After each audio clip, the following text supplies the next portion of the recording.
Pledge of allegiance.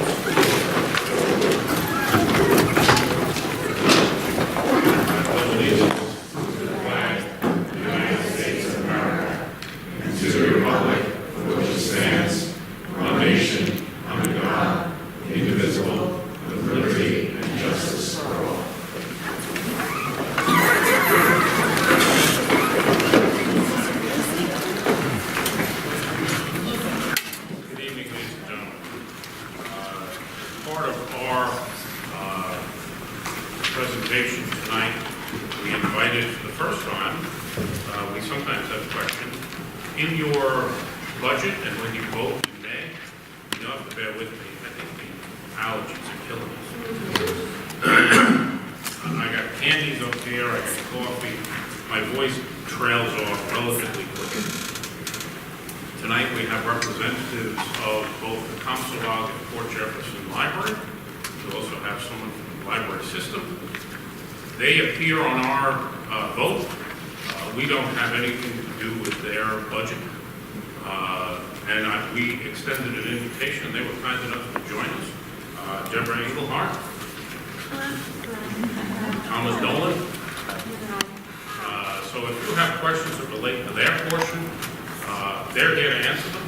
We've had, over the past 2 years, invited librarians from both libraries who come to the elementary school and the middle school for open school nights and sign up lots and lots of families for library cards. We have the benefit of having 2 libraries within a very short distance, which is great when we're doing some kind of research and that book is missing. But always very helpful. So, welcome. Tonight, before we go into the superintendent's report, Gavin picked up your paperwork. There's 2 opportunities for you to ask questions. Roman numeral 5, the 15-minute community question period, and went towards the back. Roman numeral 9. If you have a question, please stand up and just tell us who you are.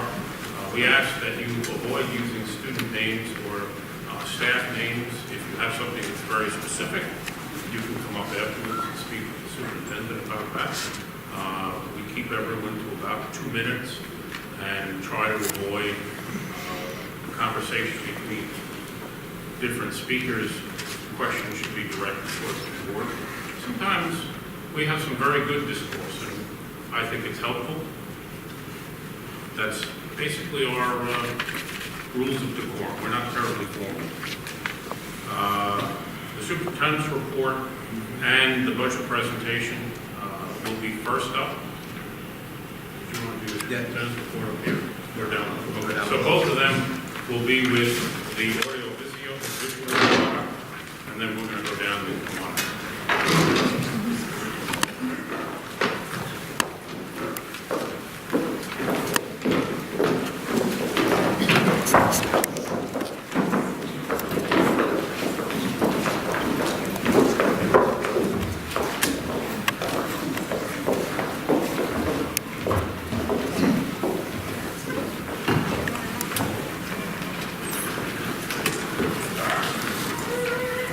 Okay, let me start off by saying welcome. There are a lot of new faces here that we don't normally see, and you weren't here last time, so I will thrill you to death with my superintendent's report. But it's an important one because you're voting next month. This is the final part of a 4-part presentation on the budget. So this is pretty important on another vote that's in conjunction with the budget. That's the capital projects. Now, the thing that's important to talk about that, separate this from the budget at this point. This money is in your bank account. This is in the fund balance. So anything we're talking about does not result in any additional tax at this point. These are projects that have to be finished on the campus that are pretty much a must.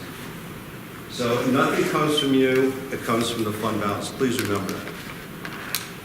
Now, to take you back down memory lane a little bit, let's go back to last year.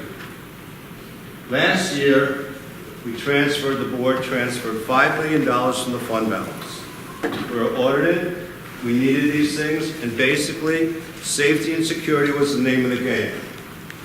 What was that $5 million spent on? We had a 15-year-old turf field. Some people thought that was good enough to play on. We were nervous about every concussion check imaginable.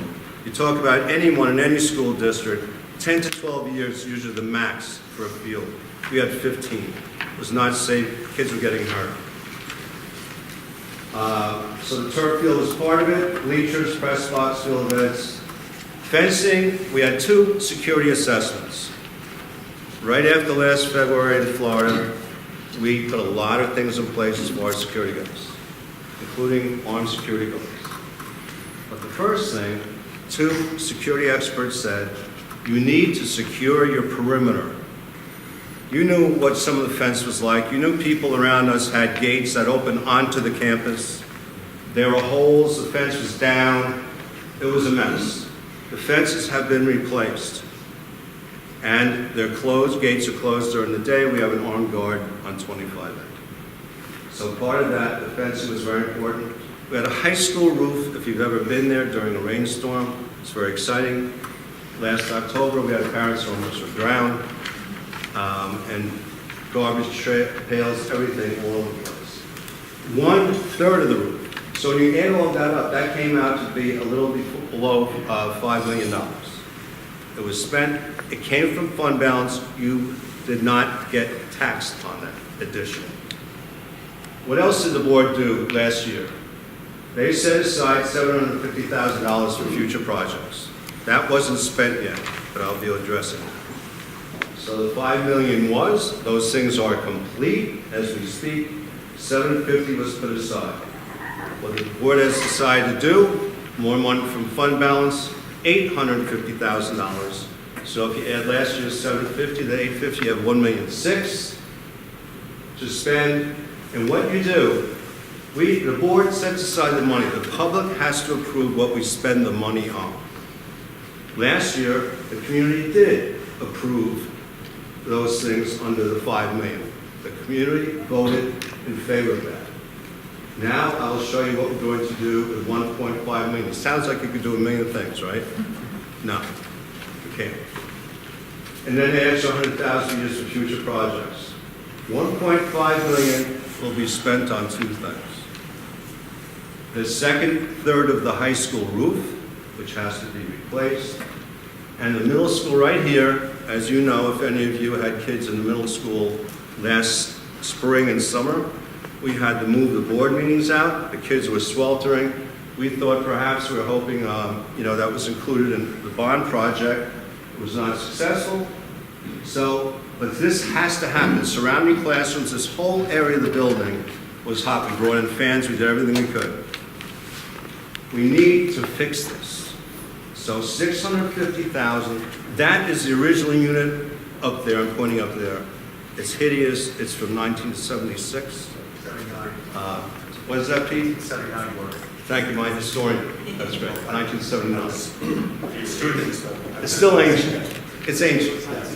Okay. And it just died and could not be repaired. We tried to repair it. So that and the roof, you're at $1.5 million. That takes care of what you set aside last year and the $850 this year. And that's it, 2 repairs. So what you'll be voting on, in addition to the budget, which I'm about to present, these capital projects that we need here in the district. And 1.5, I thought, wow, we can do a lot with that. But basically, it's the second third of the roof. There's still a third that's out there. And the HVAC system here. Ken, get to the budget.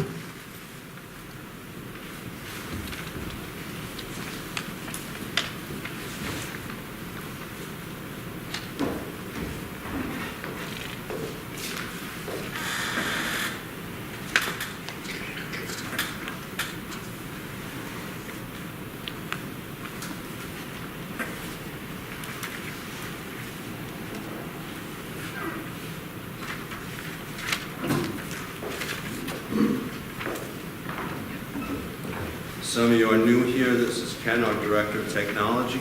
He films the meetings and puts them on Facebook. Thanks, Ken. So the fourth meeting, it's April. It's May next month you vote, May 21. Okay? Now, when I started presenting in January, I told you, a lot of what was going on was guesstimates. We didn't have state aid numbers, we didn't know what our tax levy was. Now we have the numbers, so this is what it is.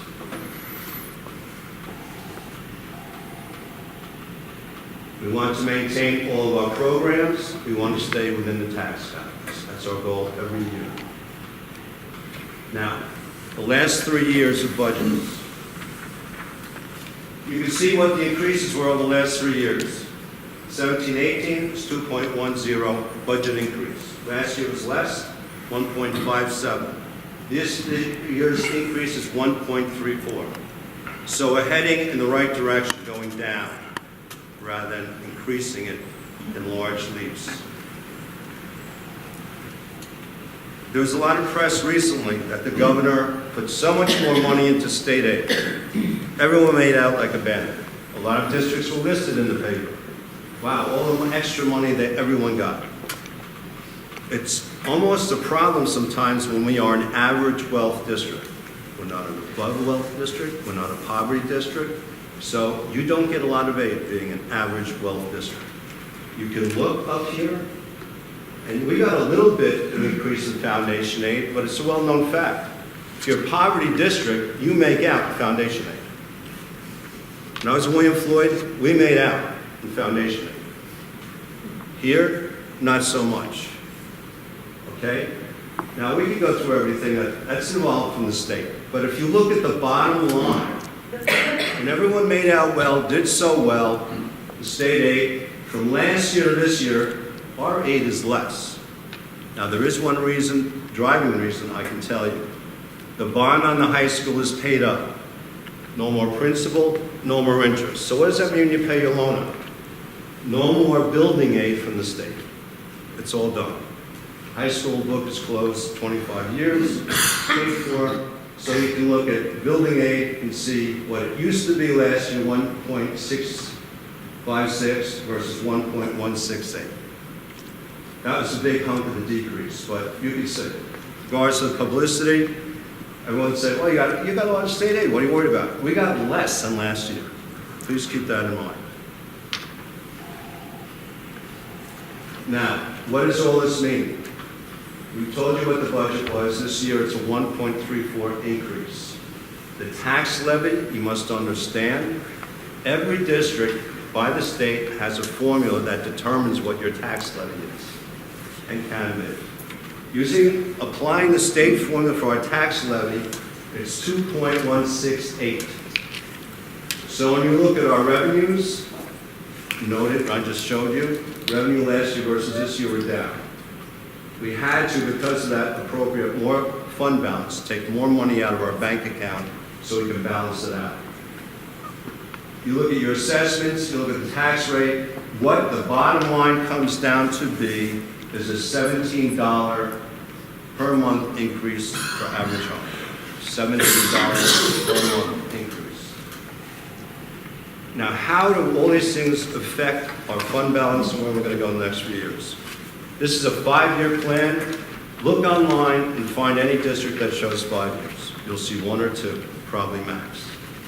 We like to project out so we can be fiscally responsible, see where we're going, what's going to be left, what can we do. Okay? Now, I just showed you 17-18, 2.1 increase, 18-19, 1.57. 134 this year. Now you see it's all 1.5, so above increase in budget? That's guesstimating there. Guesstimating. Prior to that, those 3 years are in stone, written, that's what it's going to be. So let's kind of focus on that, where we are. So you look down, and where are these capital projects working that we're taking money out of the bank account? How are they affecting our fund balance? That bottom line, estimated fund balance, is your bank account. Some of you may remember when it was higher. Some of you may remember when the state audited us, and said, it's too high. How did the board, how did we respond? We took that $5 million out. We took out another $750,000. We reduced, see the $5 million transfer to capital? That's what we spent to do those repairs, the field, the fencing, the roof. Then there's the 750 we set aside last year. As a result of doing that, where was our fund balance? 8%. Can you see that in the first column? Okay, 8%. Now this year, if we did take the 850, you are going to have to approve what we do with the 750, 850. Remember what that was? The HVAC and the roof, just those two things. You approve that, we spend it, where are we then? 6%. Anyone know what the state allows in fund balance? 4%. No, it's not, 2%. It's what? 2%.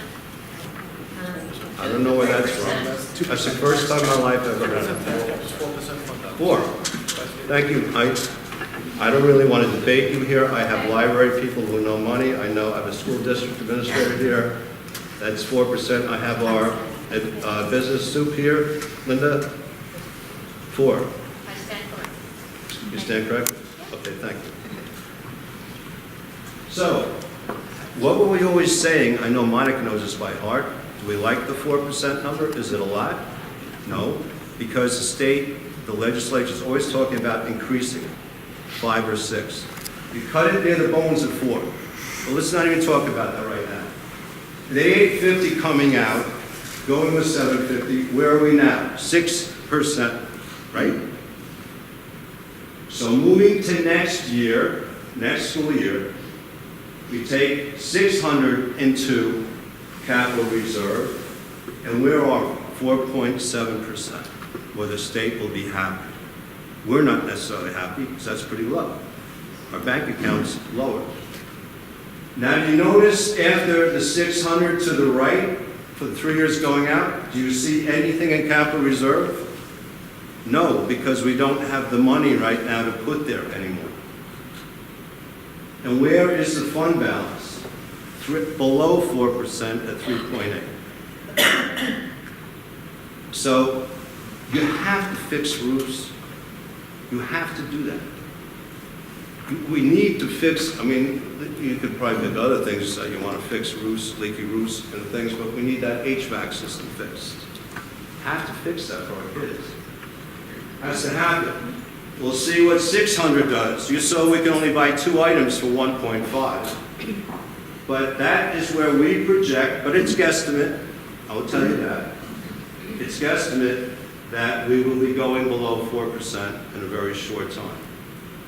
And I will tell you this, again, regulars who've been here have heard me say, the state will condemn you if you're above 4%, but when they see where we are going next year, I'm going to get a letter that said, you're at fiscal risk. I got one before. When I got praised for being in good health budget-wise, we got a letter. Now, we get it audited, and now they're going to send me a letter, you don't have enough in fund balance. That's the way the state works. That's what they do. I'll guarantee you get that letter, and it'll happen this year. So that's where the fund balance is, that's where it's going, that's what the tax rate is. The budget you'll vote on, now remember, it's 2 separate issues. The board sets the money aside, the community votes on what we spend the money on. And that's the 1.5, that we'll have that money there. So what does it cover? The roof, with your permission, the community, the roof, and the HVAC, and that's all. And again, I will say it again, that's what I wrote at the beginning, it does not increase your taxes. This money is already coming out of the bank account. It's been there. Library, any big questions on the library figure? We don't have any of that. These nice folks came here tonight. If you have any questions for them, where that figure comes from or anything, now's your chance. Brad. Perhaps we can just get an overview of the library's budget and the budget process and kind of how that money's allocated and what it's going towards. Hi, good evening, everyone. My name is Kevin Verbisi. I am from the Suffolk Cooperative Library System. We're one of 23 public library systems throughout New York State. And it's our role and responsibility that every resident of Suffolk County has the opportunity to access public library service. So the way we do that in Suffolk is communities, there's 6 of them that don't have a library district, have the opportunity to contract with neighboring libraries to get that service. There's a formula that we use, which is your population multiplied by the per capita cost of public library service in Suffolk County, which establishes what the budget is. And then once your district residents choose either Comstock or Port Jefferson, the money is then divided up proportionally and then sent to those libraries to provide you with the services. I'll let Deb and Tom speak to how they utilize that money and the services that they provide, but that's the formula that it's all based upon. So we kind of act, it's a mixed bag, but we act independently. We're 2 separate organizations with separate budgets, separate bottom lines. Some of the things, the Comstock Library is so much bigger, the heating bills are going to be so much bigger, that kind of thing. So what comes for you guys is, say 10% of the Mount Sinai district gets a Port Jeff card. We get 10% of that number towards services for the library for you guys. Then we get the 90% and the next one go that way. Generally for our budgets, I know I can speak for myself. Overall, we had some roof repairs, HVAC units. We were in the same boat. I had a unit from 1983 I had to repair this year. Those kind of things. We mostly stayed pretty stable. The 2% cap, kept us pretty low. The usual things: staffing, keeping the building open, keeping the lights going, keeping the custodial staff there. Those are the things that we're mainly concerned about.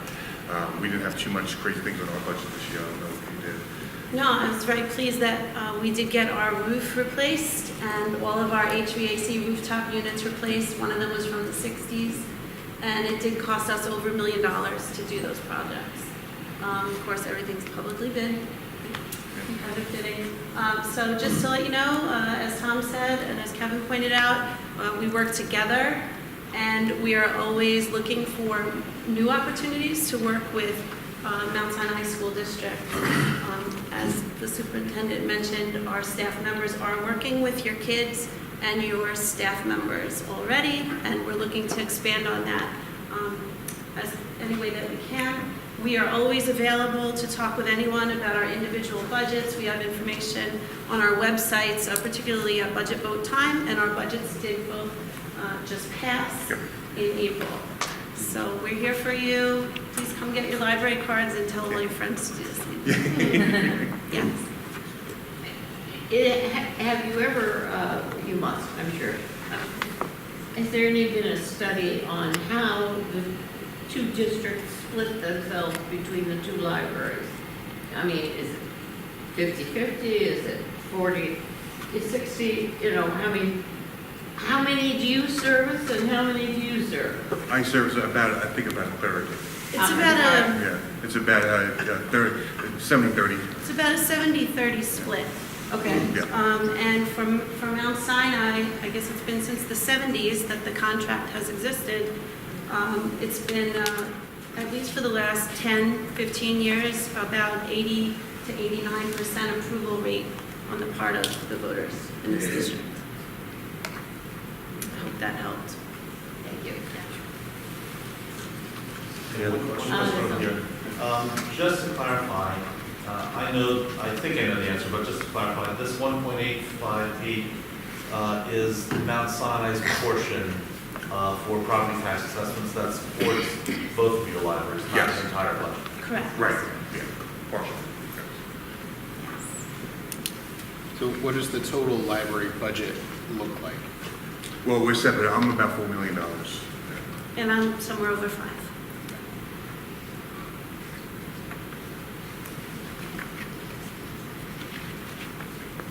Thank you. Thank you.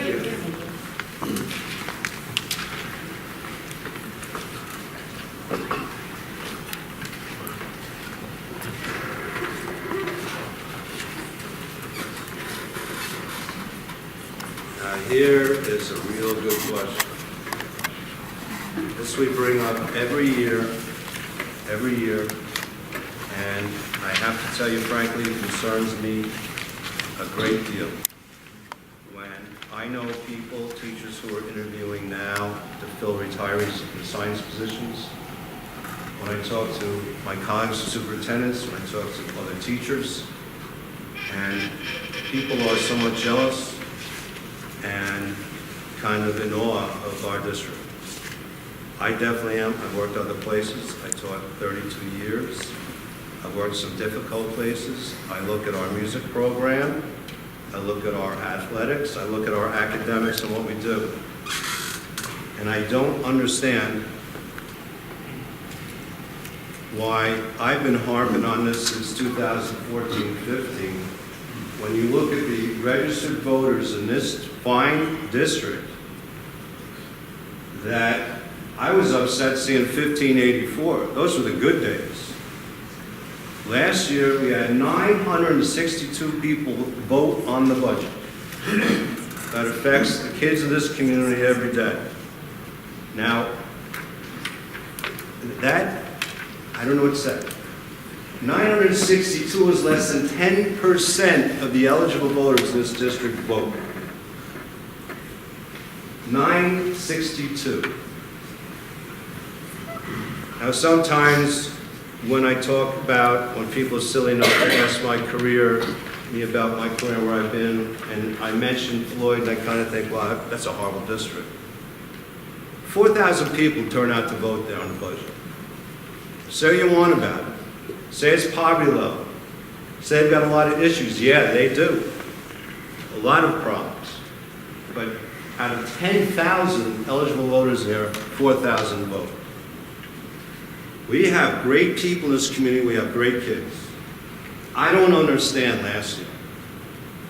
Now, other than being upset by the low turnout, less than 10% of the eligible voters, when I look down, look at the age groups, I will tell you this. Down on the bottom, when you see the big numbers, if that number keeps going down under 900, these budgets are not going to pass. Because there are folks that don't have kids in school anymore. It's expensive to live here, as we all know. The only place my taxes just went up $1,000. But I look at this voting, and I look at the bottom, the strong number, and I'm thinking, next month, we present the contingency budget. That's the nasty stuff.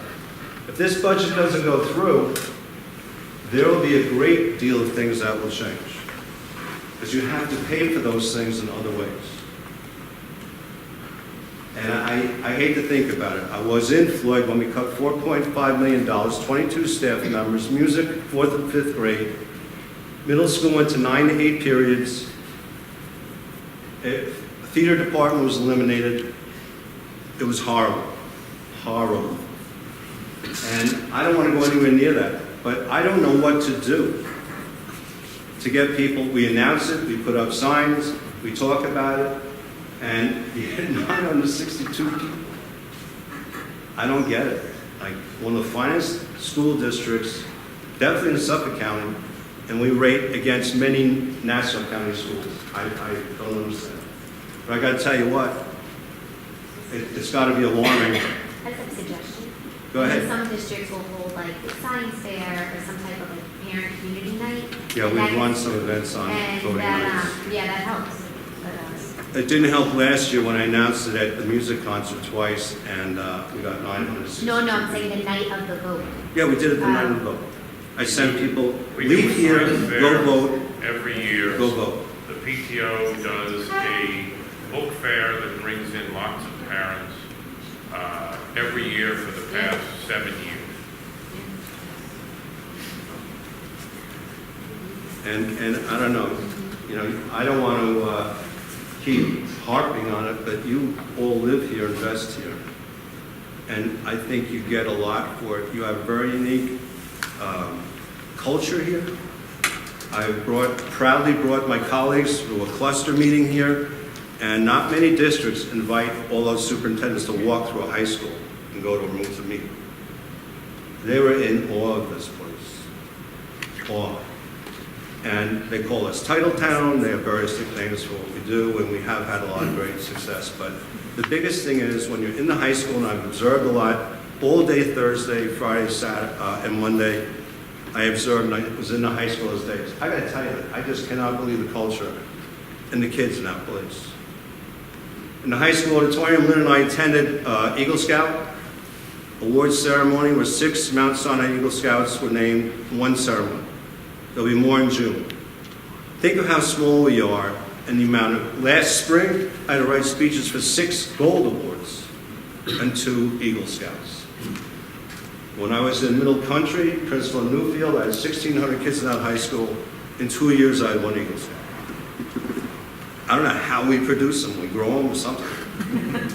But I think it's a sign of the great community that this is, that these are incredible kids, men and women, that what they do and dedicate their lives to is just amazing. And you know how few, you got 2 astronauts, you got about 10 presidents with Eagle Scouts. It's amazing, but it speaks to this community. There's so many points of pride when you talk about Mount Sinai. But I'm flabbergasted at that number. Is it not better than people coming out and voting no? Not necessarily, because I'll tell you what most of the bottom vote, no. Look at where it's non-existent. We have no one 20 to 29 with kids in school. We have very few with 30 to 39 years old with very few kids in school. This is where I think that most of the kids are in school, and they don't vote. You know, I try to find out, think about what it could be, but when Linda and I put this together, and I'm looking at 962, just blew me away. I thought we were still at 1,200 or 1,400, which is bad. But pack your cars full of people. Make it a clown car and drive here and vote. Do something. I'll make the announcements. I'll do what I can. We have to have a little laugh because when you really think about it, 962 is pretty bad. Okay. So if you've got ideas, please email me and let me know what they are. I'll do anything to try to get more people out to vote for what we need and to keep our programs intact in our schools. As we produce some pretty fine schools, next month I'll probably be talking about where our kids are going to college. And I like that we don't have many, if any, superintendent hearings. I had a life where I had 6 a day. They either involved drugs, weapons, hitting an adult. And a parent saying, what's wrong with that? And are willing to write the state in protest that suspension. You don't have that here. You have a fine, fine district. And I'm proud to be here, and I know the board members are proud. We want to keep it that way. But if that keeps going down like that, what are you going to have? And again, I would tune in next month to see the contingency budget, which is always a nasty thing. But to me, those are things you always did. You had to, by law, have one. If the vote goes down, what then? How are you going to pay for this stuff? So, I used to think at Floyd, Under the new rules since the tax cap, the contingency budget is somewhat automatic. It's not like when we went to school and you didn't get dittos. For those of you who really anybody that smelled the ditto. but you automatically drop back the year before. And that is your spending. We work on what's called an expenditure budget. An expenditure budget means you must put the money into the budget so that you can use it. The best example we offer is in adult education. We don't pay for that, but we have to budget for it because it's self-sustaining. So in an expenditure budget, if we don't put it in, we can't use it. It's not like a business where you can move budget lines around and things like that. You have to have it in there. When you look at this screen, this tells you a few different things. Your elementary school parents are not participating. It's not just in the vote. They're not participating in the hard work that goes on every day from all of the SBOs. The volunteer system is failing. People are not coming out. The same people are always there. Look at them behind in Mother's Day boutique is coming up. Who's standing behind the tables selling red roses, the chocolate roses at all the orchards. The same people all the time. What you're seeing up there is apathy, and from apathy becomes decay. And there's only so much you can do in a school district like ours without the community. This is a small community that the school is the heart of the community. We don't have a Main Street, we don't have downtown, this is it. And everything that goes on here goes on here. When you're looking at this room, you may not have kids in this building. Your kids may have moved on to the high school, maybe beyond to the elementary school. This auditorium needs to be repaired because last year we couldn't use it for various music programs that are put on from the high school here. We use this as a smaller venue for smaller presentations that are more intimate, that are meant for that type of auditorium. But we can't use it because apparently tonight the air conditioning is working, but you can't use it when it starts to get warm. There's various things that you have to think about, and when you're here, we're kind of preaching to the choir because you came out. So that means you're willing to come out, but you have to get back to your neighborhood, to your friends, and ask them in May, did you vote? Go vote. Frankly, vote. Don't tell them how to vote. Everyone has a right to vote whether they vote yes or no. Just vote, because that makes sense. I would like also to add, just go volunteer. Participate. These are your kids, whether it's your son or daughter right in front of you. Frankly, you will know in a class of 190 or 236, you'll know half of them. The other night I was giving out awards for Junior National Honor Society. If I didn't know the child, I knew the child's older brother. I knew the child's older sister. That feeling is great. You see the kids in the stands at the game. They're cheering on their friends who are on that team playing. Kids come to the plays. You see them, it's an outing, the Friday night outing. They all came out on their own. If anything you can do from this meeting is to go back home, ask two people to volunteer, ask two people to vote. That's the most important thing that you can do. If you go back to the screen on the finances, an expenditure budget is very odd. It's primitive. We don't get our money from the state until October. We have to take out a loan because the state hasn't given us our taxes back, all that sort of stuff. We're in pretty good financial shape compared to many of our neighboring districts. Some districts, we got a little bit more money. Some of our neighboring districts did not get any more money. Some got less. We're okay. Yes, you see the fund balance going down. It's a cycle. We have contracts that will come due in 2 or 3 years. We have a planned retirement system that we will have a method of attrition of our staff so that we can do things smartly. It saves us a lot of money, but it's a 3-year plan. We have various different things that we're in pretty good financial shape. At the end, if this was a static process, in year 5 from now, you see a fund balance that is below, it's a negative number. That's because at that point, we don't have the data that we can calculate that out. Go back in time to 5 years ago. It said this year we were going to be negative. We're not negative. 2 years ago, 3 years ago, the state finally gave back money that they had been holding for years.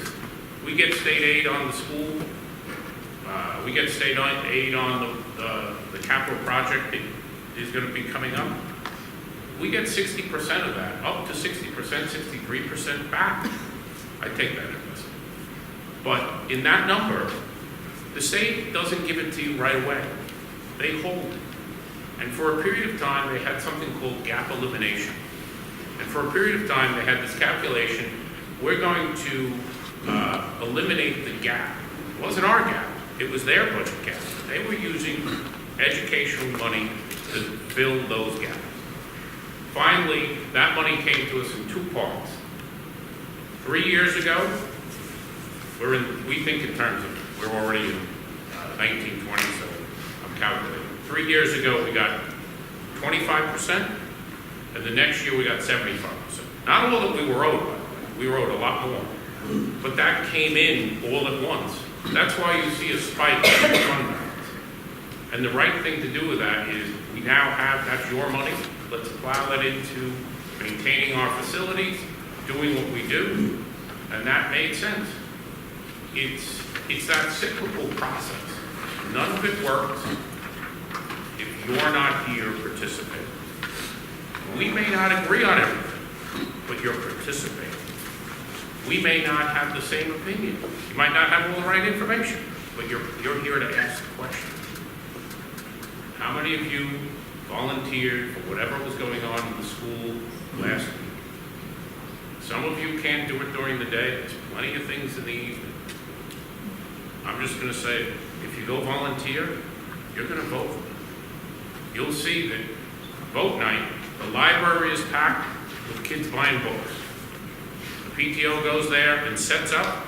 It's all volunteers, and they're selling books. Buy one, get one free. It's a sale. Why do you think we put it on the budget night? Why do you think you have science fair, the budget night? How many of you love the science night? Yes. Suggestion? That slide is really pretty embarrassing, and I feel like it's a pretty powerful slide. If you highlight 20 to 39 and send that home with every kid, I feel like, as a parent, I voted every single year that I've been in this district, but if I saw that, if I wasn't here tonight, I wouldn't know that those were the numbers, and those are totally We ridiculous. can put it up on our website. No, but I feel like I personally have send that home. We've said that because frankly, we're all dating ourselves. The Backpack Express, we used to use that a lot. You get all kinds of stuff, sometimes late because it would be at the bottom, and you split out.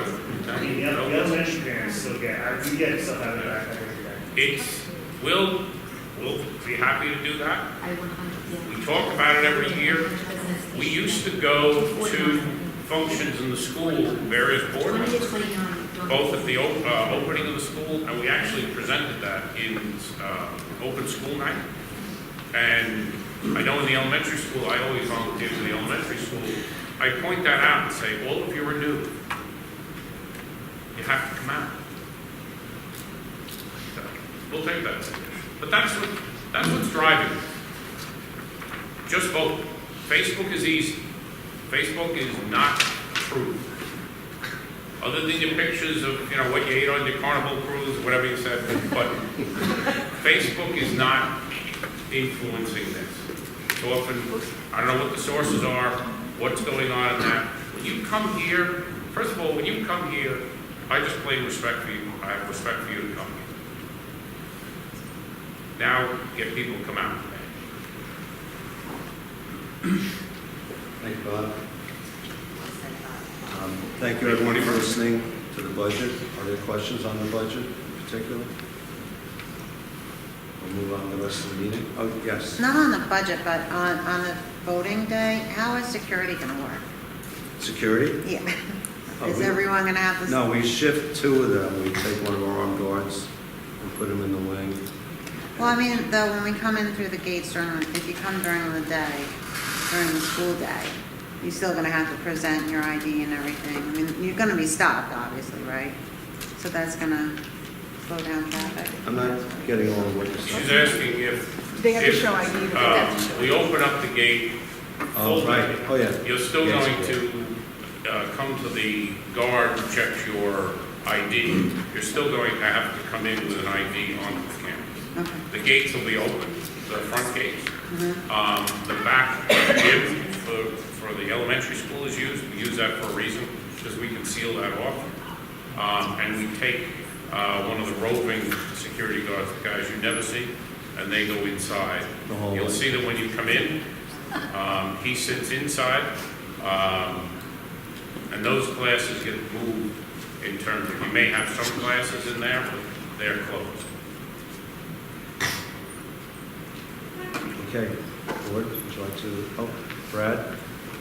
not explicitly on what we've seen, but how much shifting and consideration is going on with this budget and future budgets for what has to be taken care of for the physical plant of the school and basic maintenance with the bond not having passed? So that's money is going to have to come from somewhere. That's why I said before, we do set aside the money for capital projects, and we set that up. But there's a point where we're not going to have money perhaps to put in there. And at that point, we really have to talk about what we're going to do after that. In the vote, a very good comment came out. Some of it I don't agree with, but what we did was look at our overall plan. The fact that we are continuing to maintain a capital project, each capital reserve, we have a capital reserve and a capital project are two different things. The money goes into capital reserve and then you vote to pull it out of capital reserve. That's what's going on. Now, at some point, let me take a step back. That's different than the general maintenance and repairs that go on all year round. That's out of the regular budget. That doesn't have to be. Now the question becomes, are there bigger projects that, one, we want to tie in other things so we get the most aid possible? And that's something that we're going to start looking at as we complete this budget. Because as you can see, the availability of sizable funds, and by that I mean millions, is not there. And that's okay, but you still have to do some other things. And that's where we're going to have to start looking going forward. And I ask that because one of my concerns is, as you guys have been saying for years, the biggest expense in the school district is the labor, right?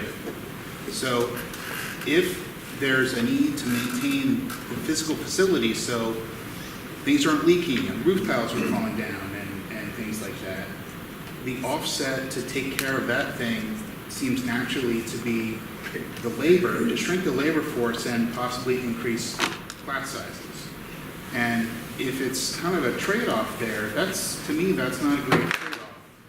And I'm worried about that, having to trade off physical repairs and maintenance for letting go of teachers and increasing class sizes.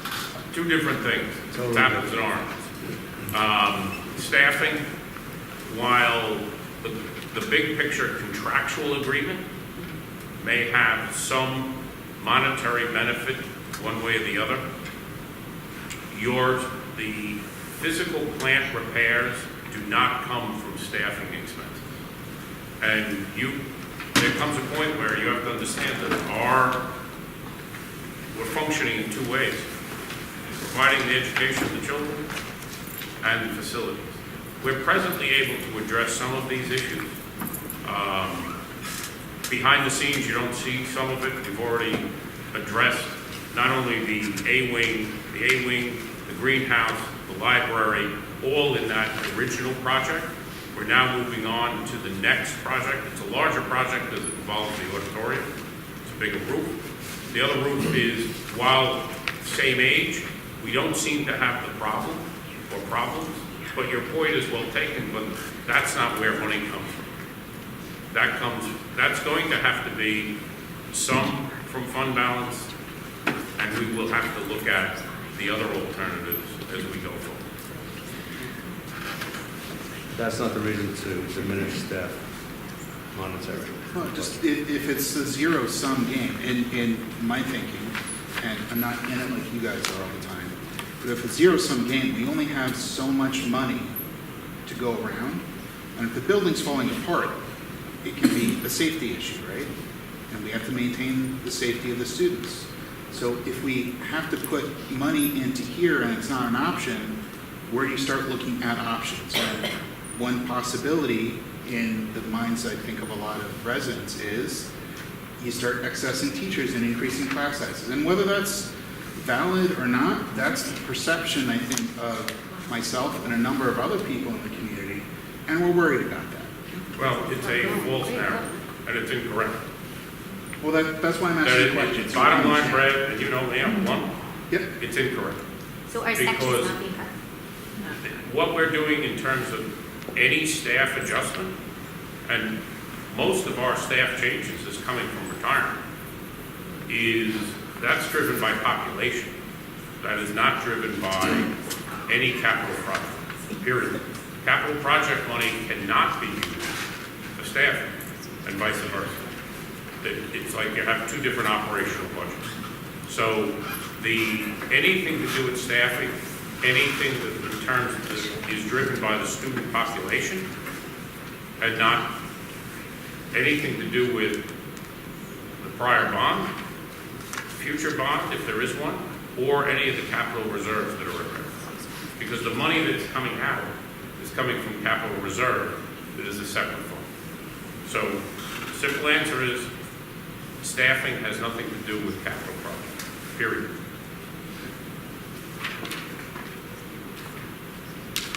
We're ready to go?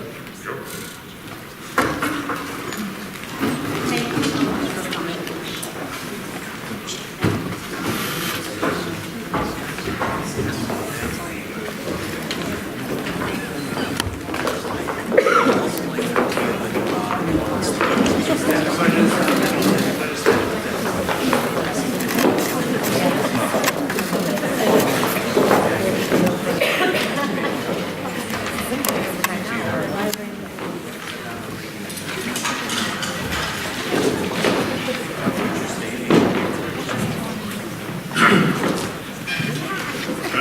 Moving on now, approval of the minutes. Let's start with Pete. Pete?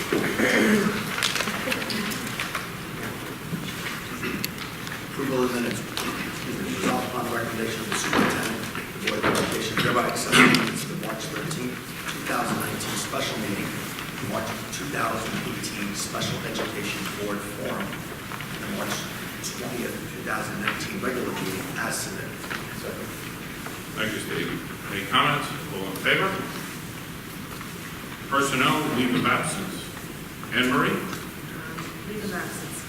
Resolved upon the recommendation of the superintendent, the Board of Education hereby approves a leave of absence. Request of Carrie Nerva, English teacher, for the 2019-2020 school year. May I have a second? I'll second that. Any comments? All in favor? 2. Substitute teacher?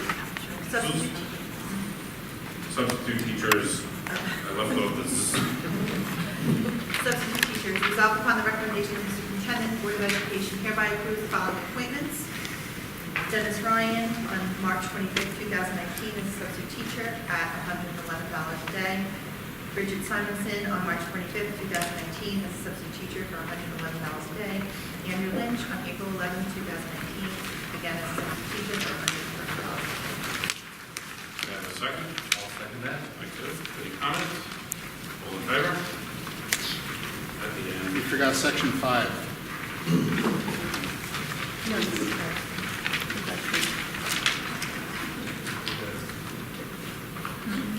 Those are your, you just had those questions. Well, you didn't do it in order, so Oh, yeah, those I were did. about the budget. We'll come back.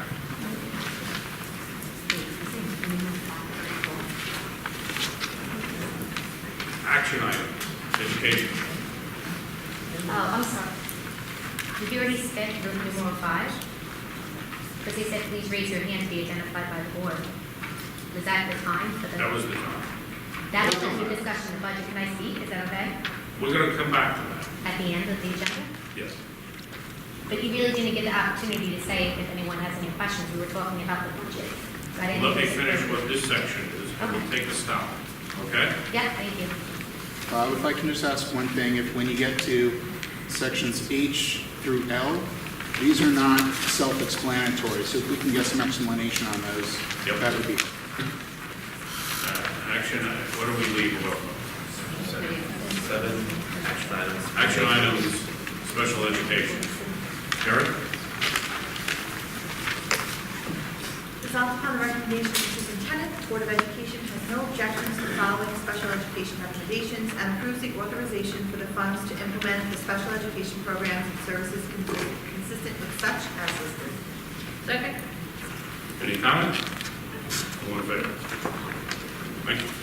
All right. Brad? Just H through L, if we can get that explanation, would be helpful when you get to those sections. H, projection of sanitation bid. There was only one bid. There was only one bid. Okay. L. When we get to that, we'll H, come I, back. J, K, N, L. Okay. Amendment to interpretation services stipend. I. Yes. Okay.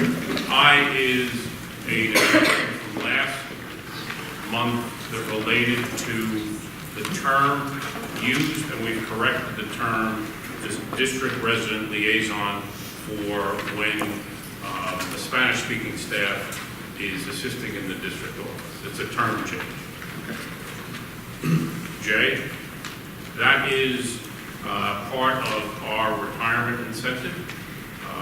This is now focused at the administrative level in terms of a retirement incentive that has been negotiated for purposes of the administrators, the principals, and those under that agreement. Okay? Yep. Meaning the letter K? Yes. Yeah. Sorry. K is, we're extending a date for a particular reason for a teacher under the existing enhancement under the retirement that closed April 1st. And L we'll cover when we get to it because there's a little bit more to cover. Okay. Thank you. I Yes. apologize, That's all Sure. right. You're new. Should I come up, or do you No, you're say? good. We I can have hear a you. little speech, is it okay if I say? If you have 2 minutes, there are other people. If you have some comments, Okay. that would be great. Sure. Well, my name is Starlene Wells. I was born and raised in Mount Sinai, and my husband, Matt Wells. And I chose to raise our kids in Mount Sinai because we love the community. My daughter, Emma, is currently in 8th grade, and my son, Nicholas, is in 4th. I'm a teacher at Port Jefferson School District for the past 19 years, and my husband, Matt's an elementary principal in the Sachem School District. He wanted to be here as well, but he was attending his own school's board meeting. I'm here because we are very concerned about the possibility of sections being cut from grades K to 6. Maxing out class sizes is unacceptable for this school district. I'm concerned as a parent and as an educator. I understand that the tax cap makes budget decisions difficult. My father was an assistant superintendent at Oyster Bay and then became superintendent. I know about the budget process. But when making these important decisions, I hope the board would do so in a way that would least impact our children's education and well-being. Contact time with the teacher is so important. I am aware that class size ranges according to the teacher contract with a max of 23 for kindergarten, 24 for 1st grade, and 28 for grades 2nd to 6th.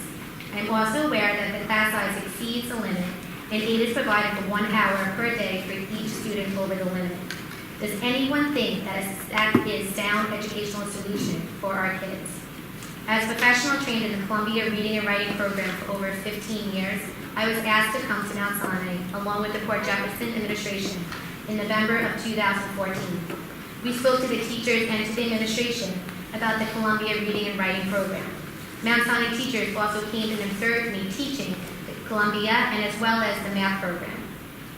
You can be a highly effective teacher, but having 28 children in a class greatly impacts the education our children receive. Teachers have less contact time with their students, which causes less time for conferencing, less time for strategy groups that are so important for the success of the reading writing program. Without the appropriate amount of time to meet the students, less growth will be made in our students' reading and writing levels. With 28 children in class, teachers have a very difficult time to meet the needs of all their students. It makes it extremely difficult to meet with the guided reading groups for the appropriate amount of time, differentiate lessons for all their students, and collect the necessary data to drive their instruction. More importantly than test achievement is the impact large class size has on meeting the social and emotional needs of our children. This is more important than ever. Rates of anxiety and depression have skyrocketed. Schools are encouraged to focus on mindfulness. The connections teachers make with their students are so important.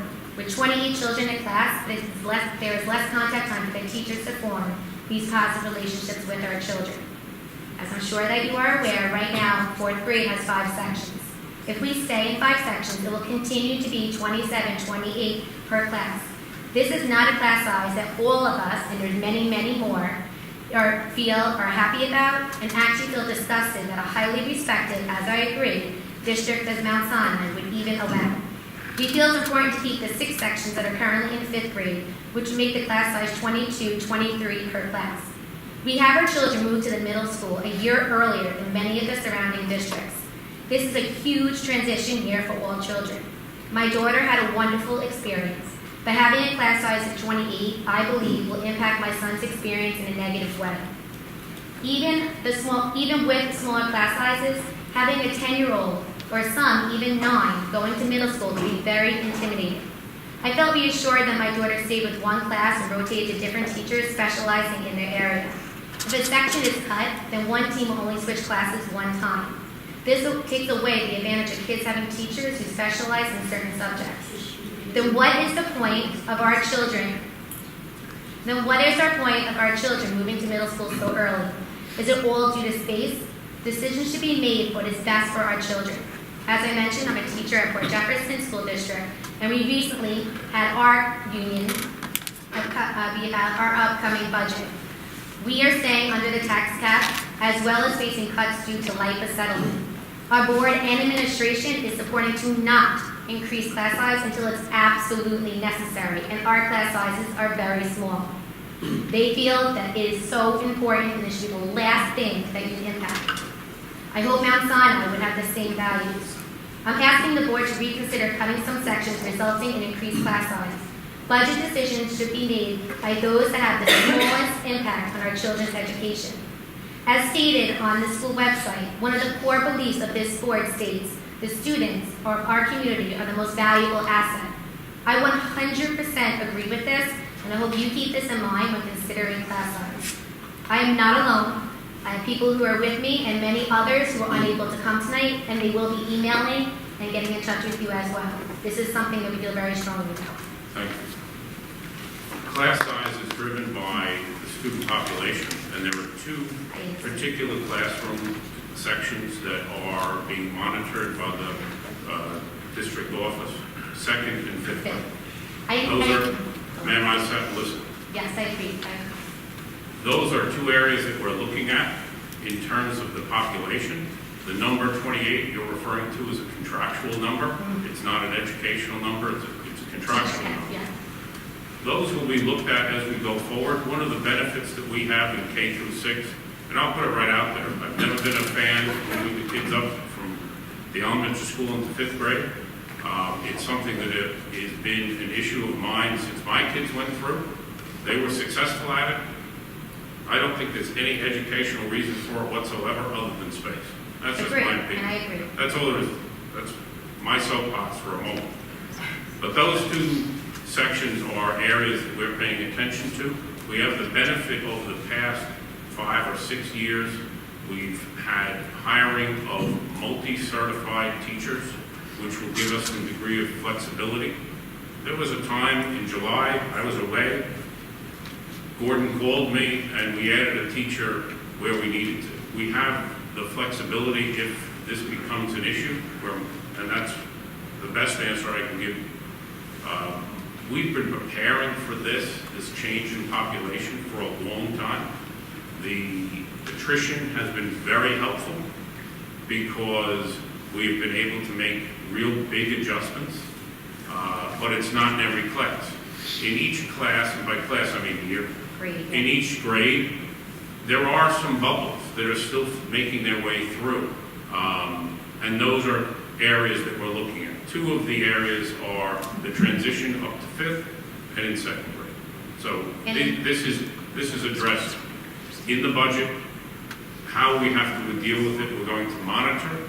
Currently, we have 3 sections with 27 and 2 with 28, of which one of them is an ICT, where there's 2 teachers in the class. My son's in that class. So we're going to look at that and see how that progresses as we need to, in the same way we're doing with 2nd grade. I understand that at Port Jack, obviously, enrollment's down in Port Jack, it's down across all surrounding districts. But if you had the opportunity to keep it 22, 23 as a normal class size in many surrounding districts, Port Jack obviously has smaller class size, and I think that makes us very unique and special in that way. But 28 for children to go to middle school, my daughter is very, very involved, well-spoken, academically, does fantastic. But it was overwhelming for a 4th grade to a 5th grade. The 28 number that you use is not anything other than when we have to pay an extra stipend. No, I'm saying my son has 28 in his class now, so We've you're had 28 previously. We've had 28 in 6 sections. We've had larger, we've had 7 and 8 sections. The current 9th grade students are the 2nd graders that we had 8 sections. We had to add a section, and they had, we got towards the middle of the summer, and all of a sudden we had an influx of kids. Mm-hmm. So in terms of that, that's what we're looking at. Where we haven't had in the grades above kindergarten 20, 22, and 23 in a long time. right, that was what's on the contract of what the max it can be. But my son's class happens to be a larger class, where it's a size of 28. I'm not okay with it now in 4th grade at all. I actually think it's embarrassing that a district like Mount Sinai, where I went to school, my brothers went to school, my father was superintendent, my mom was a teacher.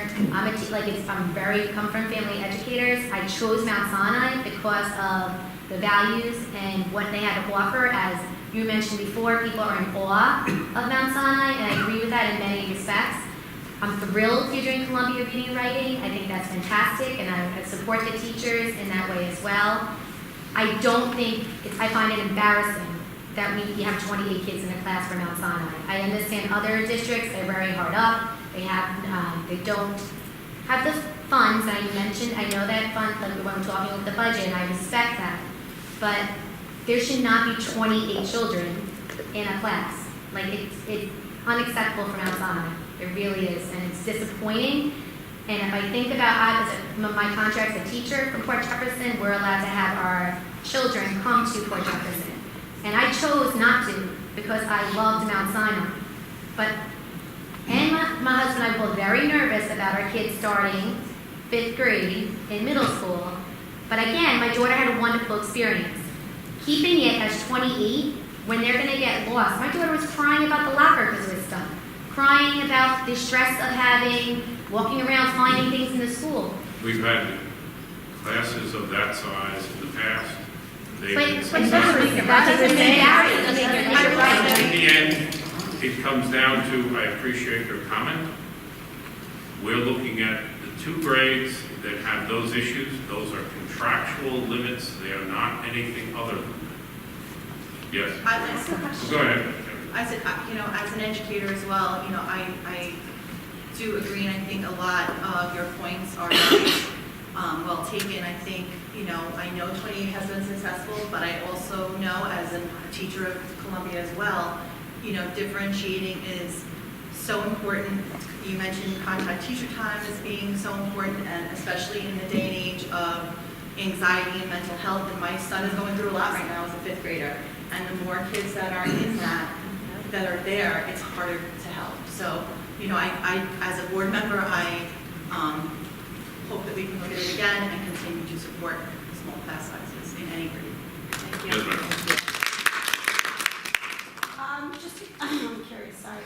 How many children short are we from getting that section back? Because now, as I know it, there are 6 sections presently in 5th grade. We only have 5 sections. Are we close to it? Is it something that would change over the summer? Because if we're close, I don't see why we could go through all the legwork of making 5 sections only to have to change it again. So There's no automatic process. It's, like I said, this is the contractual limit where the teacher is paid additional money to take on additional students. But you're not understanding my question. How many more students do we need to keep 6 sections present? How many children are we short? Away from the contractual number. Yes. We have 3 sections of 27 and 2 of 28. So if we get So how five many more more kids, kids? maybe So then- four? Yeah. 4 kids, 4 children. But Is what there we're are showing. also families I'm aware of who are moving out of this We- grade, in this grade. So the point is that we are monitoring it But very how is that closely acceptable? and that things are in flux. I And understand that. Until things And I- stabilize, we Let's don't have know. one at a time speak. Yeah. I'm a teacher, I work for Sachem. We see in and out all the time, so as many kids are leaving, many more hopefully will be coming in, so I'm just not understanding why would we go I would through the time and imagine the as a effort. teacher, you would understand that this is a contractual limit, and that the drive of this has nothing to do with an automatic change. It's a question of our strong teachers, what we're having in terms of who's in the classroom, and a matter of, does that work? Does it not work? That's something we've done every year. So, I'm sorry. Can you Let's just, take someone, each of you have had some time to speak. Do you mind if I go to someone else? I also teach in the surrounding district. I'm a 4th grade teacher, and many years I have 28 students, and we too do Columbia reading and writing. It's impossible to give that many students the amount of independent time with conferencing that it's impossible. And so I feel most of the time as teachers that we're just spread so thin. Yeah, I can do my job very well, and I'm good at what, trained and good at, have 19 years in, but when you're spread so thin, there's just only so much you can do. So Mount Sinai, from what I too, am from the area, I grew up in Sachem, I teach in Sachem. I moved to Mount Sinai for that smaller district, class size, and I also think if we're trying to figure out ways to bring people, parents, class size matters to people, to parents, and if you somehow vocalize that you commit to smaller class sizes, you will get a ton more people out there to vote. Wow.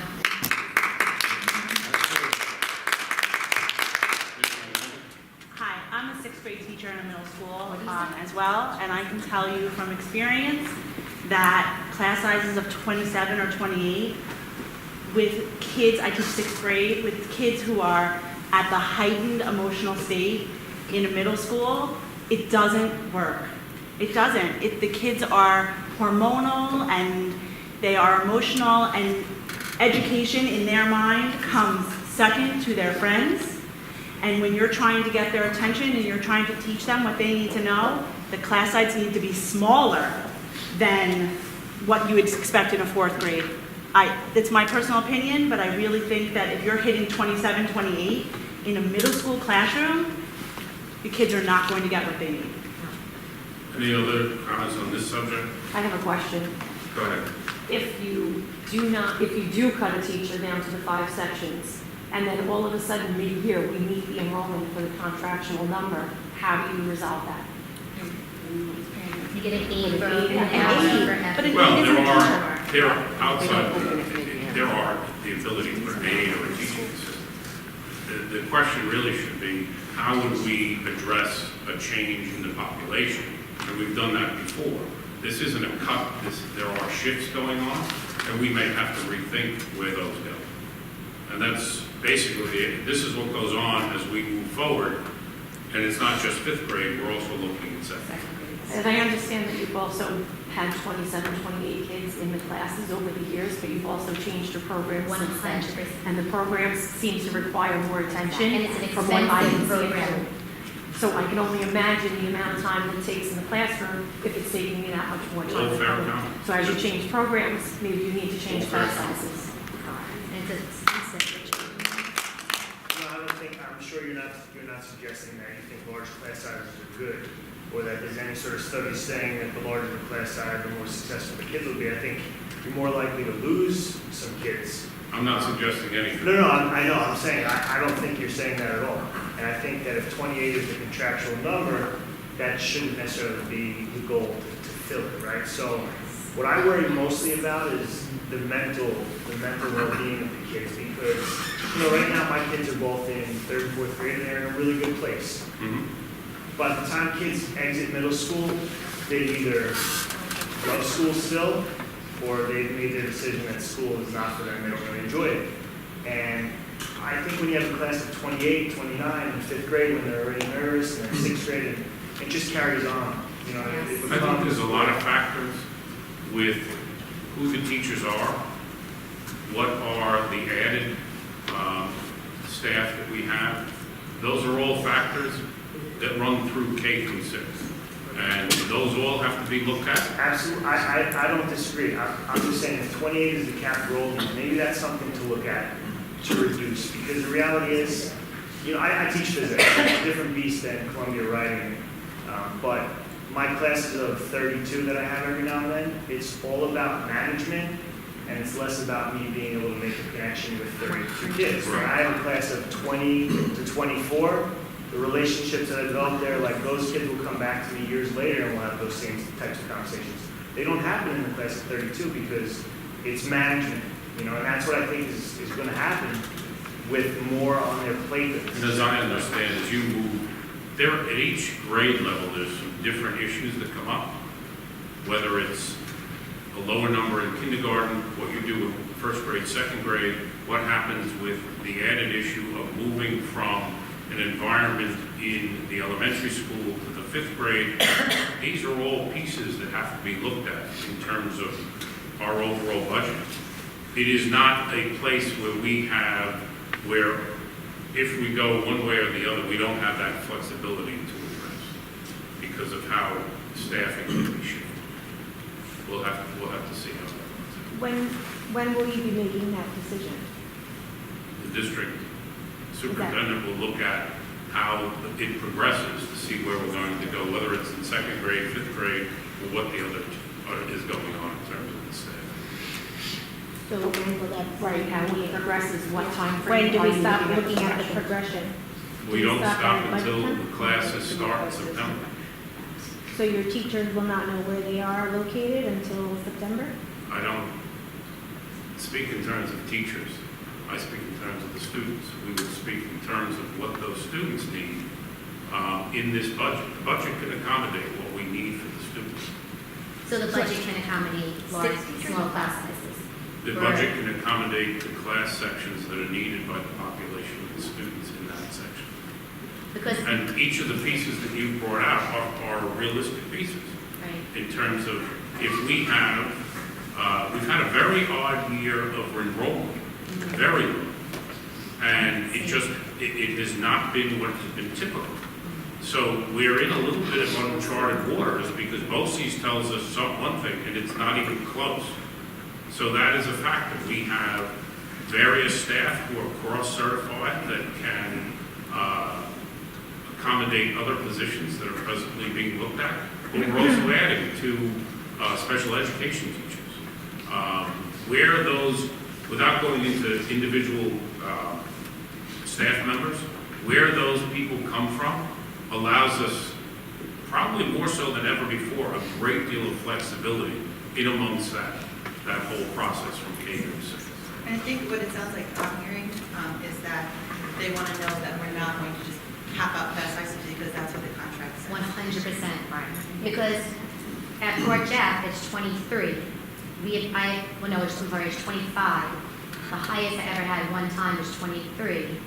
Enrollment is down. Like, I have 16 children in my class, and they still, with LIPA under the cap, are not going to increase it because they think and they value the importance of having small class size, how much growth our children make. I don't have any children reading not on grade level.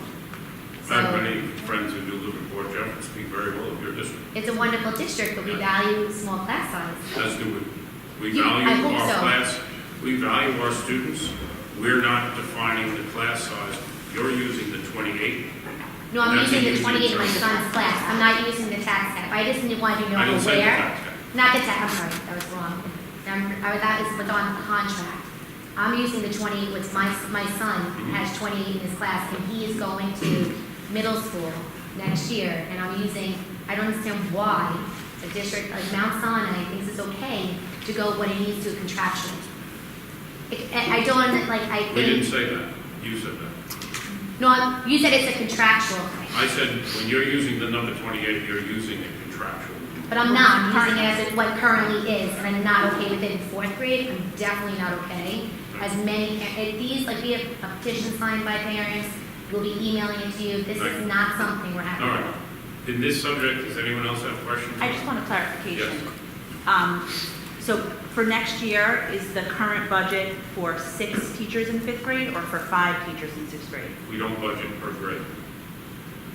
Okay, so the The budget projection? is, I answered that question. The budget addresses Just want to clarify. adding teachers, shifting teachers, and we have a significant amount of attrition and changes in our population. We'll have to see if that is appropriate in the 2 grades that we're paying attention to, 2nd and 5th grade. Yes, ma'am. I'm just curious, what rubric do you use to make a decision as to how many teachers, how to use the population? You keep mentioning the increase in the population or the decrease in the population, and from our perspective, from sitting on this side, there's too many moving parts and very little information as to how all this is synthesized to make a decision how many students to put in the class and how many teachers. It's something that I've been struggling since the last meeting, last month on March, when we met and talked. So from my perspective, the issue of class size has been something that has bothered me as well. And as a matter of fact, it was an issue that I brought way back in 2006 to the attention of Mr. Van Knight, who was the superintendent at that time. And when I challenged the question, because at that time, my middle daughter was in a 4th grade where there were over 28 kids. I think it was maximum at 28. And I remember Mrs. Scher had complained about that. And the question that Mr. Van Knight challenged me and said, will you find me the evidence that says that we need to drop the size from 28 down to 22? And of course, that information was not available at the time. All the studies and research at that time stopped on 3rd grade.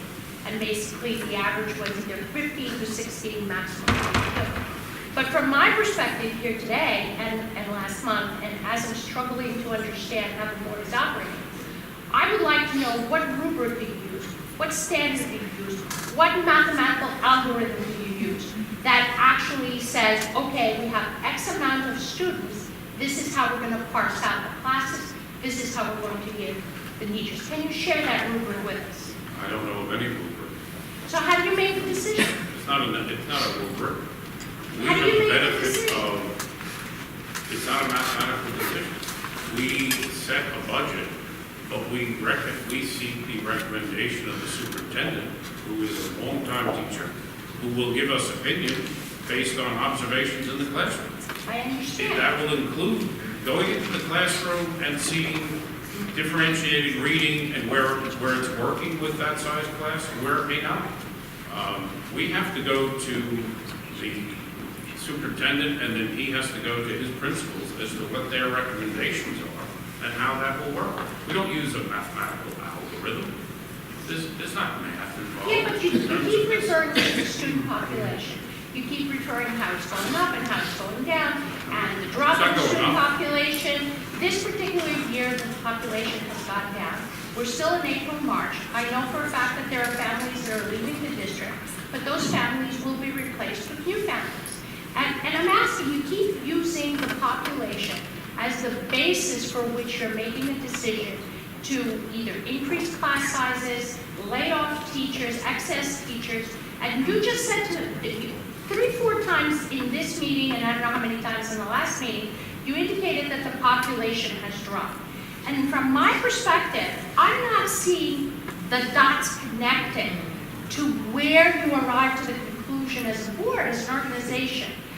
You just said to go to the superintendent. You don't believe that the population of the student's body is dropping? That's not what I'm saying. What I'm saying is, if the population has dropped, how do you connect the dots to get to the conclusion that you have to increase class sizes, you have to excise teachers, and you just said you rely on the recommendation of the superintendent, which that's a perfectly reasonable statement. But that just begs the question, because now, how how does the superintendent make the decision that he wants 28 kids in one class, 27 in another? You know, I'm just like amazed that you're all teachers and you're all here, right? But So, my whole issue is that at some point in time, there has to be an acceptance of the fact that this is not this year the population went down. The population has gone down for the past multiple years, and it is predicted to continue to go down in that direction. That is a driver of staffing overall. Another driver, as this lady has said, is then, what is it we're teaching? I'm sorry. This lady over here said, what is it we're teaching and what's the program? And our goal, the bottom line is, how do we maintain the program within the population that we have? And that may be a fair question of, if this year you're teaching for the first time differentiating reading, right? That might be a very big issue, why in a particular grade, we might have to look at the class size, regardless of what the contract says. We'll have to look at that class size. The same thing happens in each class as to what is the particular need in that class of that student population. It isn't a mathematical process. It's a process of what's the need, and it may be, I can't tell you, sitting right here, it's a 6th section, but that could be an issue that you need. It could be another section in the 2nd grade. We'll To have roll to see. that program out correctly, I know, I saw that. to roll that program out correctly, the way it's supposed to be done is like, it's almost impossible, like I said, to meet with the kids the amount of times, to guide reading groups, and to have that one-on-one conferencing with 28 students. Like, there's just, and the amount of time that is recommended by this, at least by the state, to do our literacy blocks and everything else, you just can't, you don't have that much time to be able to really assess their reading levels. And, you know, I ask my own kids now, do you sit with your teacher and read with them? How many times a week do you read with them? I'm just curious. And it's, you know, that's one of those situations. Are they meeting and rolling the program out? This is like a new, information that we get from the classroom, to the principal, to the superintendent. right, and that really is what drives, Correct. I would think, Correct. the superintendent to say, it makes perfect sense to keep those numbers down at 23 so that my teachers can accurately, and I know the principal in the elementary school, he's very, very, like, knowledgeable about this And program, just- so I would just to assume. correct you on one thing, in the 5th and 6th grade, certainly the 5th grade, the Columbia reading is done differently than K Correct. through 4. They've adopted some of it, not all of it. That has to do with the writing is the same. The other issue is because of the shifting classes, that's actually being examined as Right. to, with this program, both writing and reading, if that is going, is that working? Because their competence level just, it's Right. different, Let me just it get- increases. Let me just get the gentleman in the back, he had his hand up. Chris Corderone here. My wife also teaches in Port Jeff. It's nice to Just see. speak up, I can't hear you that well. It's nice to see all the teachers are here, and I mean, with all due respect, your background is in law, is it not? It is. Okay. So I think everybody here is asking educational type questions. Mr. Brosdale, Dr. Brosdale, I don't know, like, what are your thoughts on this? I mean, but like, with all due respect, Mr. Sweeney, you keep on speaking, and I would like to hear what the superintendent has to say about it. Mr. Sweeney has mentioned that my concerns are directed to the board regarding 2nd grade and 5th grade. Nothing is done, and there are positions perhaps going to be eliminated. Some brought down. You folks weren't here last week, where we spent a lot of time talking about declining enrollment. You mentioned it in Port Jeff. I really can't buy your comparison. I'm very good friends with the superintendent. He was my boss for 10 years. But you have such a small enrollment where Port Jeff's talking about going K-8. No, Right. that's a Okay, then he lies to me. Sorry. It's one of the ideas that was thrown out here because You have your own issues, but you're very low. You have 13 in kindergarten. Excuse me. You'll never have 13 when you're in kindergarten. No one does in Suffolk County. Okay? Your situation is totally unique in Port Jeff. You make some great points regarding the programs, and I understand that. But as far as your numbers go, there's no district here, and any one of these other districts can tell you, there's no 13 anywhere other than Port Jeff. And there's a lot of reasons for your population. And right, you're declining enrollment. I tried to explain that last week. I explained to the Friends of the Arts. I believe she totally understands that. I started here 5 years ago. We had 2,500 kids. As you and I are sitting here right now, talking about 5th grade, we're at 2,240. That's a fact. And all of you know who teach, when your enrollment goes down, there are less positions. Are you in agreement with that? Because there aren't kids to maintain the position. That's what it does. We're interviewing people who worked, they wanted to go for a job in Northport. I said, well, both of you and I are from Northport. What's going on there? He goes, declining enrollment, the rec system. Sean Wayne River is the fastest declining district in Eastern Suffolk. These are real things. Next year, when we go down to 2140, there are going to be less kids coming in. And I know Monica's starting to ask me, what is our kindergarten count right now? When I reported last time, it was 89? 89 kindergarten kids, the lowest enrollment ever here at this time of the year. We're only at, a month later, we're at 99 kids. But we have 5 sections. Okay, you do the math. We're predicting we might go up to 110. So we consider every grade level being important where they are, especially primary school. And we're still looking at 2nd and 5th grade. And actually, it's still being debated at this point. Because these things have to be looked at and considered. The transition, 8th to 9th, 4th to 5th year, usually 5th to 6th, are important years, we all know that. We all know that. So, I have added teachers over the summer when we see what our enrollment numbers are. Granted, we're 99 kindergartners, but I'm not going to tell you mid-July, beginning of August, we're 99 kindergartners. I don't know who's coming in. But if you folks talk to real estate people in Mount Sinai, you know we have more foreclosures than ever. You have more houses up for sale. I've talked to 3 who told me that, yes. Please, the part that I'm scratching my head about that I don't get here, if enrollment is down, then there's less resources going to kids because there's less kids. Now, each house doesn't pay their school taxes based on how many kids live in the house. They pay their school taxes based on what their home is worth. So if there's less kids coming in, that means, why isn't the budget going down? Houses are not selling like you're saying, or kids On coming real in. estate, local real Okay. estate agents, like Well, a fair bit of knowledge. I'll refer you to those 3 I spoke to, okay? Who said, yes, there are more foreclosures here. And just driving around now compared to 4 or 5 years ago, it's looking Foreclosures are like pretty rare. a lot of young people can't pay. So that's not true, just to let you know. Well, as an educator, I would look at it this way. Well, We have a great district, we have high taxes here. Correct. Young couples starting a family, don't find it so easy to move into Mount Sinai and pay $21,000 a year.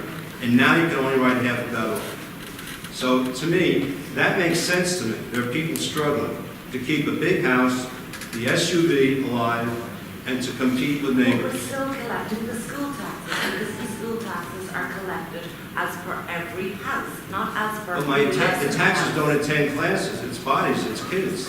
Precisely. I'm not talking about money, So if bodies. enrollment is down, there has to be more money set in. I pay my property taxes based on the value of my home, not based on the amount of children that live in my home. So if enrollment is down, everybody still has to pay their property taxes regardless if you have children or not. So if enrollment is down and we're cutting teachers, why are our school taxes going up? It doesn't make sense.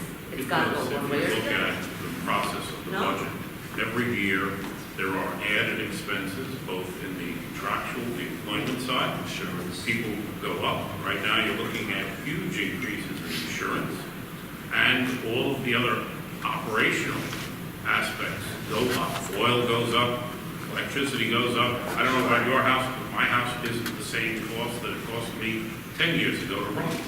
So when you have continuing operating expenses that go up, and employment is a big piece of that, labor is a big piece of that, that's what drives the cost. Almost all of our cost is driven by our labor cost. That's where the cost comes from.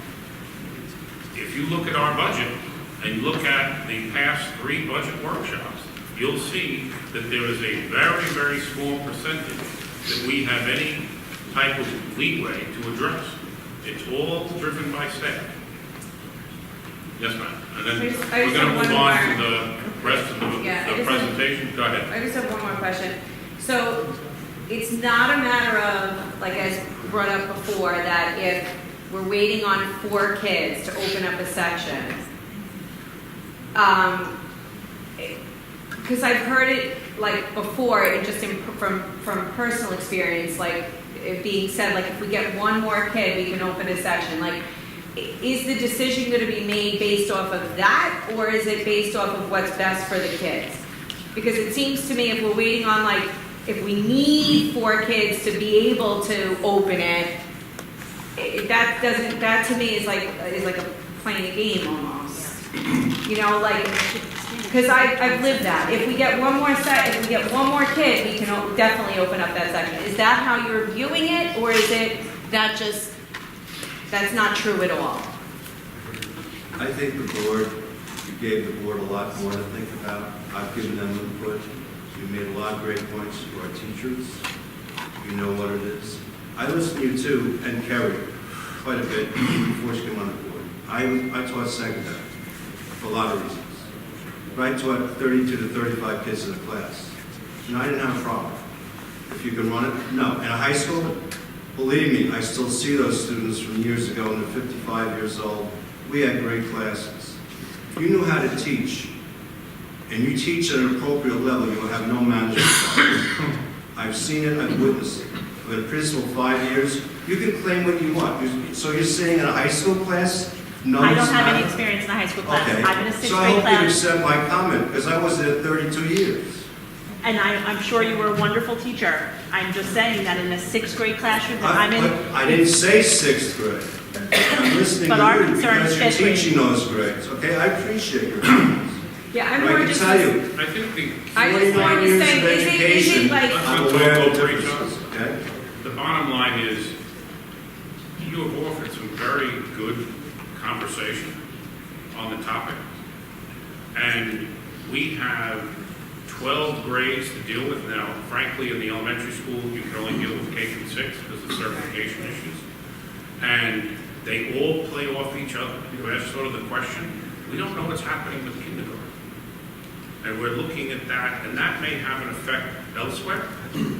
We're going to look at all that, and I think that's an honest and straightforward answer for you in terms of the budget itself okay, is not because about each people were district. saying like, okay, so if we're waiting on I don't know like, what 4 more. people are saying. I'm just saying in the community. Like people are saying, oh, if like 3 more people, if we get 3 more kids to enroll, then they'll definitely open the section. So you're saying there's no truth to that because you're not sure yet what the We other don't drive it grades. that way. No. It's driven by K through 6. We can't really look at 7th grade teachers because they're not certified unless they're a literacy or a special education teacher. We've gone well past the 15 minutes. We're going to move on to the rest of the material. And I do appreciate your comments because I thought they were offered very nicely. I appreciate the input. Each of you come from different backgrounds. It's very helpful. Thank you. Let's go on Can I to just make action one comment on item behalf business, of budget as a parent of a proposition. special education student? Ed, Action items, business, budget proposition. Resolved upon the recommendation of the superintendent, the Board of Education hereby adopts the following proposition budget to be voted upon at the May 21st, 2019 annual meeting.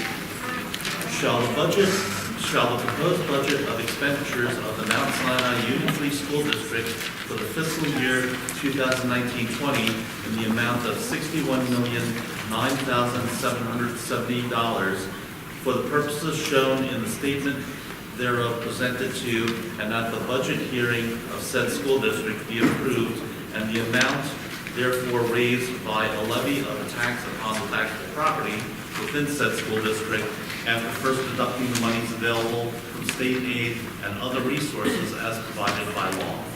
May I have a second? Second. Thank you. Any comments? All in favor? Lee, library proposition. Resolved upon the recommendation of the superintendent, the Board of Education hereby adopts the following proposition: library services, to be voted upon May 21st, 2019, at the annual meeting. Resolved that for the purpose of enabling people in this district to have the benefit of library services, the Board of Education of the Mount Sinai Union Free School District shall contract with the Comstock Public Library and the Port Jefferson Public Library for library services starting July 1, 2019, and running through June 30th, 2020, in the amount of $1,858,000. 367. A tax is hereby voted on in such an amount to be levied upon the taxable property in the district. I second. Thank you. Any comments? It was very nice to have the library people here. They provide great And they service. answered some good questions. All in favor? C, capital reserve withdrawal capital project. Steve. Resolved upon the recommendation of the superintendent, the Board of Education hereby adopts the following proposition: capital project to be voted upon at the May 21st, 2019 annual meeting. Shall the district be authorized pursuant to New York Education Law, Section 3651, to withdraw $1,500,000 from the duly established capital reserve fund established on May 15th, 2018, to provide for the partial replacement of the reconstruction of the high school roof and the replacement of the middle school HVAC, including site work and ancillary work pertinent to the reconstruction. May I have a comment? A second? Second. Thank you. Any comment? All in favor? D, 2019 real property tax report card. Pete? D, resolved upon the recommendation of the superintendent, the Board of Education hereby approves the real property tax report card prepared by the district business office for the 2019 annual district meeting. And be it further resolved that a copy of said report card shall be submitted to the state education department by the end of the next business day following this approval. Second. Thank you. May I have a comment? All in favor? E, obsolete equipment. Resolved upon the recommendation of the superintendent, the Board of Education hereby declares the following items as obsolete and authorizes disposal as listed. May I have a second? Second. Any comments? All in favor? Nobody has a chopper. I didn't know we had a chopper. F, BOCES cooperative bidding. As outlined.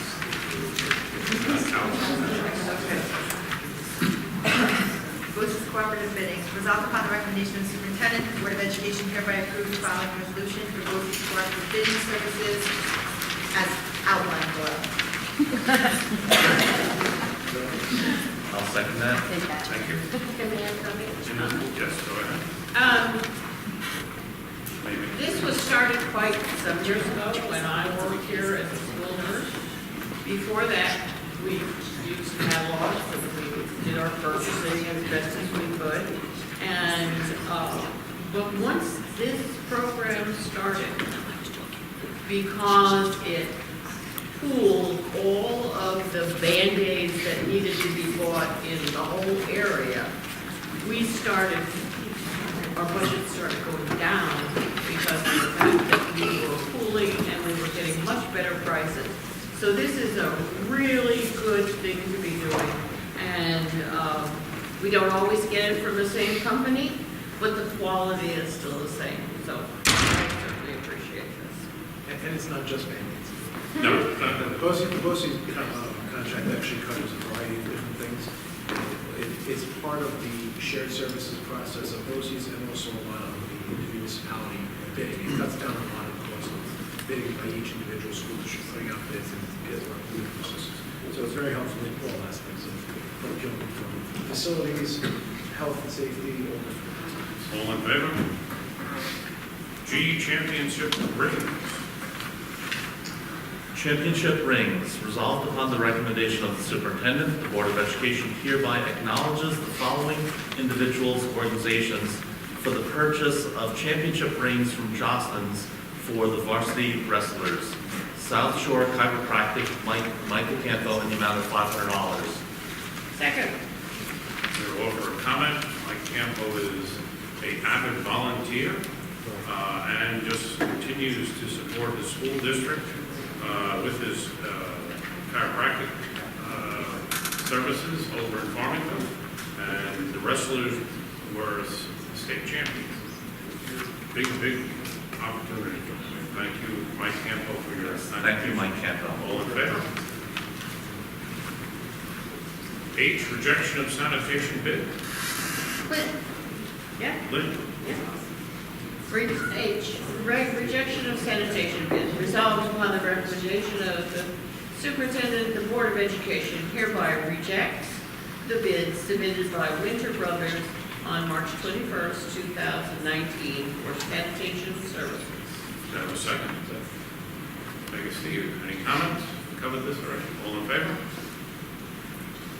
I, amendment to interpretation services stipend. Steve? Resolved upon the recommendation of the superintendent, the Board of Education hereby amends the interpretation services motion approved at the March 20th, 2019 board meeting to be renamed as District Resident Liaison. Second. Thank you, Lynn. Any comments? All in favor? J, memorandum of agreement, Administrators Association. Back to Pete.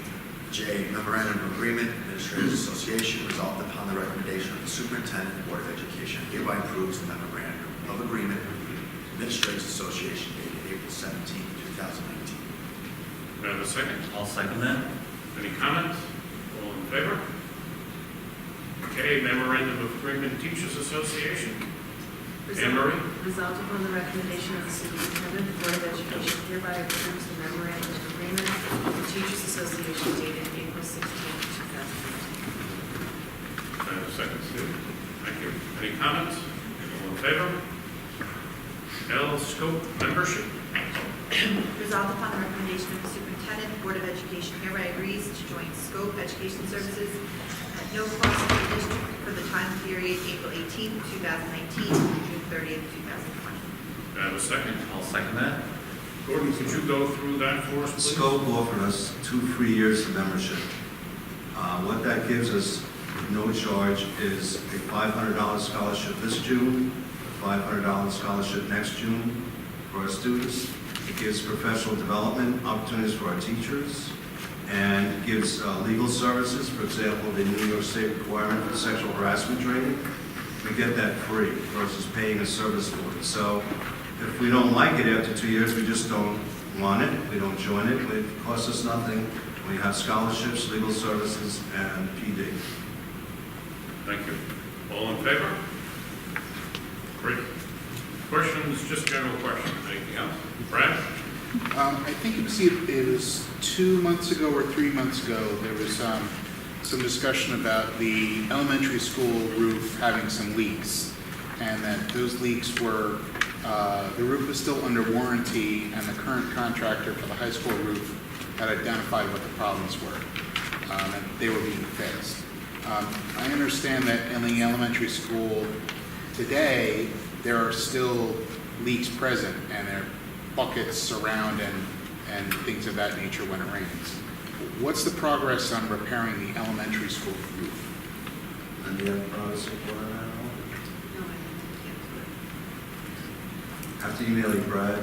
Okay. In progress. How are you?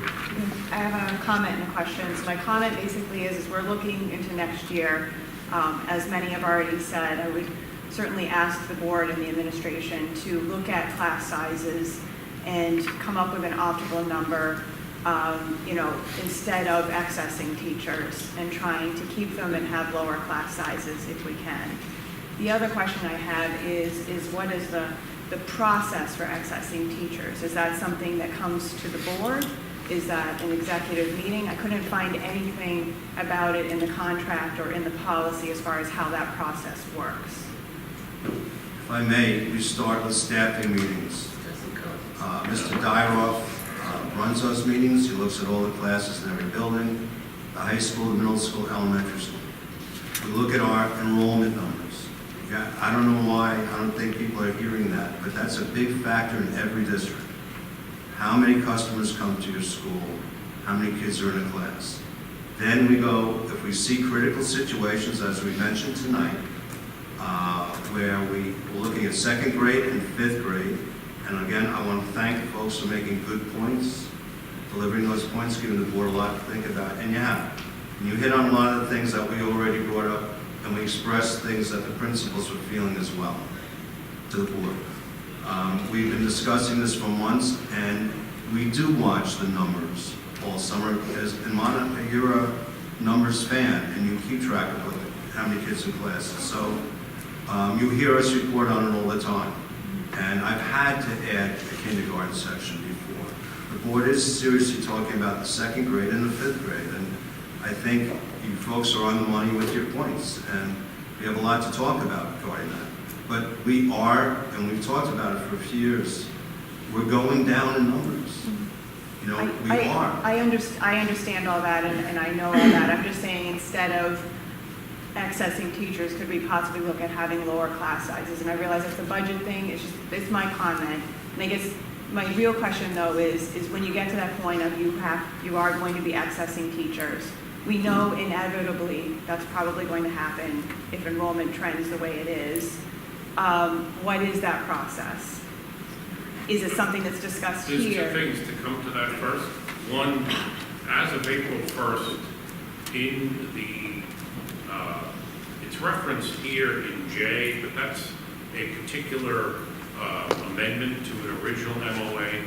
The retirement incentive that was created previously, a year ago, provided to the business office the ability to see what retirements are coming. We already know what all the retirements will be for the next 3 years as of April 1st. And that's a huge benefit to us in terms of how we plan staffing.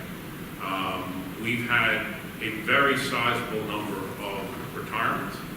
That aids the district a great deal because where there may be changes in staff, if you have someone who's retiring and you don't replace that person, and it doesn't otherwise affect your program, that's a win-win for everyone. Right, and I know that's how we've been handling it. Right, so that's a factor that occurred April 1st. We now know what's coming in the next 3 years. We've had retirements already. We will have retirements this year, and we will have retirements going forward. The next part of your question is, in the accessing process, it is all down to last in, first out, based on their certification. There's nothing to do with anything else. It's a rather harsh process. That doesn't come to the board and isn't communicated to the community at a board of ed meeting. No. It's just done, correct? Oh, correct. The only thing that happens that we learn is anyone who is even under consideration. We have a position as a board. I've been on the board a long time. We let our staff know, even if they have a possibility, as early as possible, frankly, so that if they wait until June and July, they might not find another job. If we tell them early enough, they may have opportunity to look at other positions in whatever districts are increasing in size. And there are some, and there are others that are not. As you go further east, it's not really happening as much. So that's how the process works. Any other questions tonight? All right, I'll take a motion to adjourn. So moved. Second. All in favor? Thank you all for joining us tonight.